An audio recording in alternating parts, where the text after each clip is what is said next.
This is News 25 with Deanna O'Donnell. News 25, local news you can count on. News is brought to you by J.K. Nelson Law. Give them a call, 727-9900. News is also brought to you by Desert View Hospital. You can count on us. Welcome to News 25 here on KPVM TV and Ace Country Radio. I'm Deanna O'Donnell. Today is Monday, June 6th. Well, 2 people were arrested after an armed robbery that occurred at a local gas station over the weekend. The intense standoff involved armed suspects in the dark desert off the main highway. 2 individuals have been taken into custody by the Nye County Sheriff's Office for a robbery that occurred over the weekend at the Maverick gas station here in Pahrump. One of the individuals is named Oliver Moran Lujano. The other is an unnamed juvenile offender. According to police, on June 4th, about 1:37 in the morning, deputies responded to the Maverick gas station on Highway 160 in reference to an armed robbery. The victim, whose last name is Davis, stated that 2 Hispanic males exited a black Mercedes armed with AR-15 rifles and demanded his wallet. He said after he gave them his wallet, both of them fled the scene in the vehicle, traveling southbound on Highway 160. Deputies say that they were able to locate the vehicle on the highway, and the suspects led deputies on a high-speed pursuit. They say that the driver of the vehicle lost control at the Tacopa Turnoff Road, which is also Old Spanish Trail Highway and Highway 160. Both suspects proceeded to flee on foot, one armed with an AR-15 rifle. They found the other rifle inside the vehicle after clearing it. After searching the area, deputies say that they are able to locate 2 Hispanic males. Both were placed under arrest and transported to the Nye County Sheriff's Office Detention Center. The juvenile offender is facing charges of conspiracy to resist a public officer, robbery with a deadly weapon, conspiracy to commit robbery, assault with a deadly weapon, and aiming a gun at a person.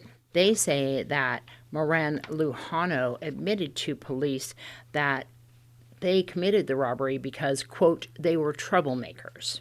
Moran Lujano admitted to police that he was driving the vehicle before it crashed, becoming inoperable.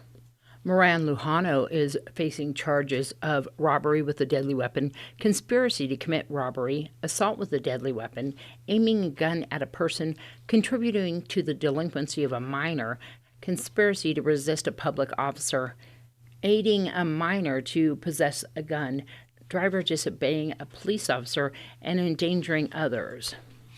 Well, we have an update on a story that we brought you last week. A police pursuit ends with one in custody who said he didn't want to be deported.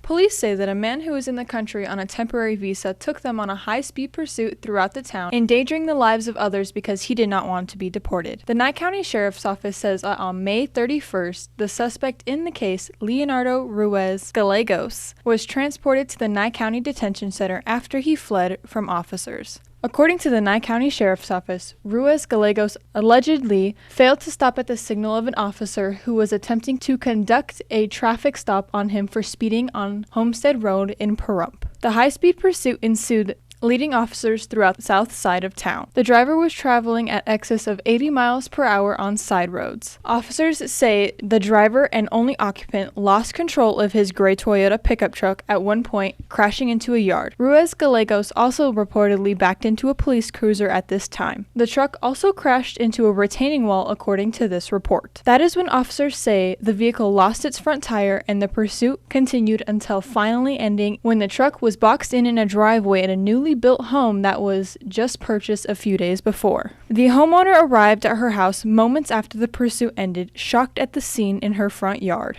Deputies surrounded the vehicle with guns drawn at the scene located on Fox Avenue and Ridgewood Drive. Officers say the driver backed into the deputy's vehicle once again. They say Ruiz Gallegos refused to exit the vehicle and was forced from the truck. After being taken into custody, detectives searched the vehicle and they said they found 2 handguns, one with a full auto switch making it possible to be fully automatic, a powdery white substance presumed to be cocaine, and a green leafy substance inside of a jar. Ruiz Gallegos allegedly told police that he fled the scene because he did not want to be deported back to Mexico. Ruiz Gallegos is facing charges of battery with a deadly weapon, drug possession, possession of a machine gun, resisting arrest, duty to stop at an accident, fail to yield, and various other charges. And one person was recently taken to a trauma center after he was involved in a rollover crash. So Prompt Fire Rescue is dispatched for a report of a one-vehicle accident on Bell Vista in the area of Ash Meadows. The accident, or the report indicated the accident occurred when a vehicle left the roadway. There was one person stated to be out walking around the scene. Engine 1 and Medic 5 arrived on location. They completed a patient assessment and found that the patient's injuries warranted flight to trauma. Mercy Air was added to the assignment. The patient was then transported from the scene by Mercy Air to trauma. And a local farmer who's a former firefighter had some tense moments when a firework landed near his property, causing a brush fire. Late last evening, we were dispatched for a report of a brush fire that was thought to be extinguished. As crews arrived, they found, in fact, the fire was extinguished, but there was numerous spot fires in the area. And as evidence, they found the use of Chinese lanterns that apparently were ignited, landed in the area, and then actually caused the brush fires. Yeah, some of the stores sell them. They're under the 1.4. However, they are quite dangerous because just like anything else, anything that leaves the ground and it has a flammability to it, such as these candles, you never know exactly where they're going to land. And in this case, when they did land in that area that you mentioned, they caused brush fires. It's an assumption, but in this case, again, the assumption was inaccurate, and it subsequently did cause a brush fire. We're just fortunate it didn't land on a roof surface or something into the trees and cause a much larger fire. Follow the safe and sane. Don't utilize anything that is beyond the scope of it, so it doesn't leave the ground, it doesn't cause an explosion, and use the shooter site as a safe way to shoot off your fireworks. And again, as we've been in over the last several weeks, we're back in red flag warnings, so all the cautions are there. High probability of fire. We've had numerous brush fires already. We have actually lost a Class A motorhome attributed to use of fireworks, as well as several other brush fires. We've had a significant number of brush fires, and some of them, at least 3, have been in the center part of town with significant exposures. More news right after these messages. You're watching News 25, the most recognized and farthest reaching local news in Nye County. News 25, local news you can count on. This segment of News 25 is brought to you by Lisa Spahitz and Mike Plasmeyer at Country Financial Insurance. Auto, home, life, and commercial. 775-727-8920. Well, it's that time of year. It's getting real hot out there, and you got to be careful if you're out there hiking. Searchers located the body of 69-year-old John McCary from Long Beach on June 1st in a remote section of Death Valley National Park. McCary's last contact with family members was a text message sent on May 15th from Alantra, California, which he stated he was heading to Death Valley National Park. Park rangers located McCary's vehicle on Lake Hill Road in Panamint Valley on May 31st. After 2 days of air and ground searches by National Park Service and Bureau of Land Management Rangers, California Highway Patrol's A-81 airplane, and U.S. Navy's VX-31 search and rescue helicopter, his body was found about a quarter mile from his vehicle on the afternoon of June 1st. Inyo County Coroner's Office assisted with the body recovery. Foul play is not suspected in McCary's death. And a grandmother is back to riding roller coasters with her grandkids after suffering from diaphragm paralysis. The condition left her unable to do even the simplest tasks. Thankfully, doctors at Cleveland Clinic were able to find a treatment. Brittany Harris has the story. Becky Smeltz loves to garden. It's so much fun. But the 70-year-old had to give up all her favorite hobbies after she started experiencing neck pain and difficulty breathing. I had trouble walking distances. I love to do things with the grandchildren. We almost did nothing because it just was impossible really to do very much without being exhausted and short of breath. And that included going on roller coasters. Yes, you heard that right. Oh, I do them all. Yes. Yes. Becky was desperate to figure out what was wrong and went to Cleveland Clinic to get checked out. There, doctors discovered she had diaphragm paralysis. Diaphragm paralysis is when that muscle, the diaphragm, isn't able to function as well as it could or function at all. Dr. Alejandro Bribriesco says Becky required surgery, which went well. I usually perform this with 4 small incisions, just enough for the camera and my instruments, and then just with a series of permanent stitches, just sew down the diaphragm so that it's taut and flat. Becky says it felt amazing to breathe with ease again, especially since she had been dealing with this issue for 2 years. I could take a deep breath for the first time in those 2 years, and it felt really good. Now she's back to going on thrill-seeking adventures with her grandkids. I ride roller coasters again, and I can walk and do everything I used to do. For Cleveland Clinic, I'm Brittany Harris. Your Save a Pet on the other side of this break. You're watching News 25, brought to you by Mountain West Lawyer, Injury Attorneys, 727-9500. News 25, local news you can count on. Well, we have a dog that we featured before on our Save a Pet. We're going to show her again because we're really hoping that this dog will get home. Here's Darby O'Donnell Westerman with a sweet dog with her today who is still at the shelter looking for a home of her own. This segment is brought to you by Higher Society Smoke Shop in Las Vegas. Call 702-982-2300. Call 702-982-2300. Hi, I'm Darby here at Desert Haven Animal Society, and today we are joined with Nala. Nala is this beautiful brindle-colored pit bull. She is just a gorgeous girl. She is what I would go and describe as kind of like a medium size, where she's way too big to be a small, but kind of smaller on the medium size. She is beautiful. She has these wonderful brown eyes and this cute little marking in them, and then these brindle-colored patches all over her body. She is a little bit more on the shy and timid side when you go and you first interact with her, but do not go and think that that is aggression. She is just trying to go and get comfortable in her surroundings. It's all new to her. She has been here since April, unfortunately. She just wants to go to her forever home because she is such a sweet girl. Pit bulls do need a strong sense of leadership because they are quite powerful and they are stubborn. So you need to make sure that you have a very strong sense of leadership for all of the new tricks and stuff she'll learn. But if you want to come and see Nala or any of her friends here at Desert Haven Animal Society, you can give them a call at 775-751-7020. You can look them up on their Facebook page at Desert Haven Animal Society. And Nala just wants to remind everyone that they're open 7 days a week now for adoptions.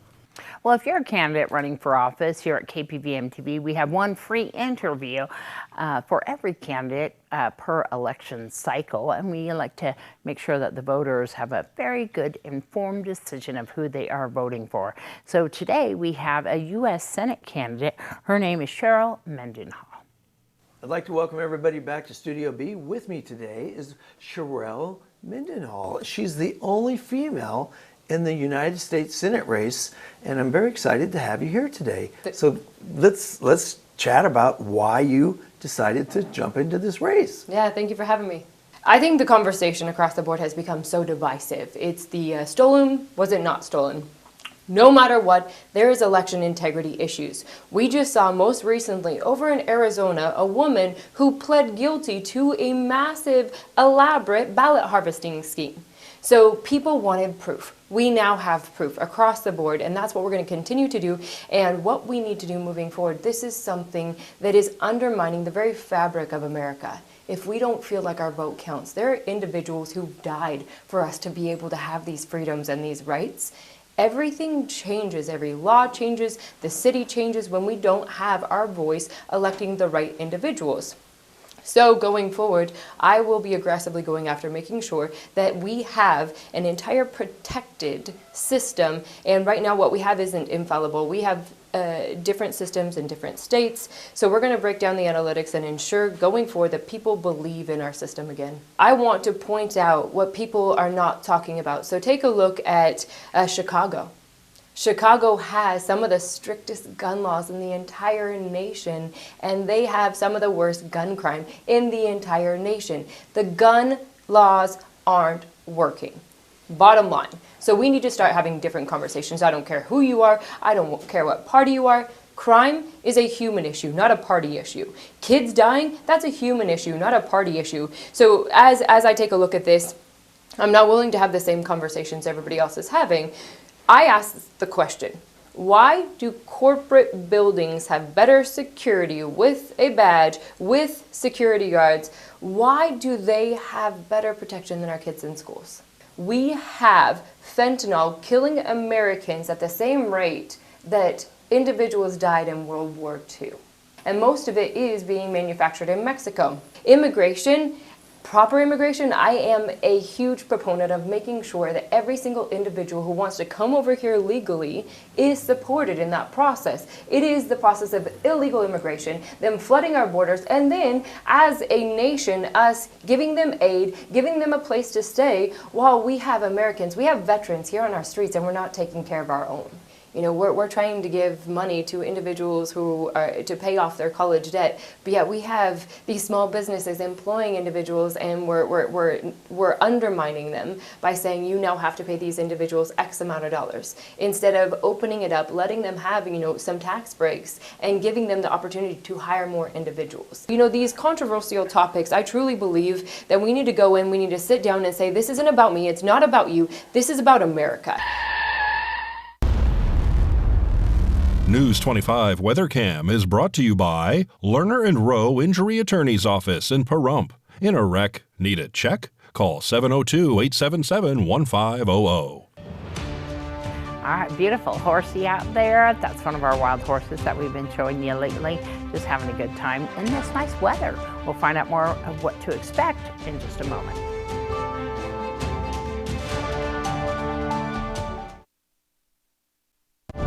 News 25 weather is brought to you by Dairy Council of Nevada. The splash of cream in your coffee, the dollop of sour cream on your burrito, the melted toasty cheese on your pizza. Undeniably delicious, undeniably dairy. Enjoy what's real. Hi, good evening, Nevada. It's John Kohler from the KPVM Channel 25 Weather Studios on a Monday. Hot enough for you? Oh, Lord. Look at this up in Fernley, Fallon, Carson City. Now, they've got nice, cool weather for a minute, 84, 85 degrees, 80 in Carson City. That's basically the cool spot in the state, but they're heading up for a big jump into the hundreds, and that will be record heat for that part of the state for this time of the year. It's going to cause some winds to be coming off your lake, and you're going to see a lot of melting out of the, you know, the creeks and the rivers are going to rise. Nobody's talking about flood level yet, but it's going to get dicey this weekend. So enjoy it while you can. As we head on down the state, Tonopah 82 degrees, 85 out there in Goldfield. Beatty's looking hot at 96 degrees. Those donkeys are sweating. You can guess that. 100 degrees out in Amargosa. Triple digits already. Well, how about that? Las Vegas, a hot spot in the state at 102 degrees. Death Valley, not doing much hotter. 109 here in the Paradise of Pahrump, though. 97 degrees. There's what we're sitting at right now. 99 a little bit earlier. West-southwesterly winds to 8 miles per hour. Nice little gentle breeze today as the sun rose in all its glory and promise at 5:26 a.m. Setting this evening at 7:59. Oh, we're just getting so close to summer solstice. Still putting on a couple minutes of daylight a day, though, as we head to our low tonight of 68 degrees. And on to the rest of the week. What do we got? Triple digits, baby. Look at this. 10-mile-per-hour winds pretty much dominating throughout the week. We have one little cloud coming to visit us on Thursday. And won't that be fun with 103 degrees out there? Give us a minute of shade. Not too bad. Saturday, Sunday, looks like the winds are kicking up significantly. Probably increase the fire danger a lot. So if you're going to be out burning, how about not? That would be good. Sunshine throughout the week. Looks like Monday we get a brief reprieve back into the double digits at 98. But other than that, oh, it's summer and it's upon us. Back to the desk. Here's Deanna. All right. We do have an update on the crash that occurred this afternoon on Highway 127 and 190. According to Fire Chief Scott Lewis, there was 2 people that were injured as a result of that rollover crash, and one was flown to trauma via Mercy Air and the other one by ground ambulance to Desert View Hospital. Well, that's going to wrap up this edition of News 25. I'm Deanna O'Donnell from all of us here on KPVM TV and Ace Country Radio. We'll see you back here tomorrow.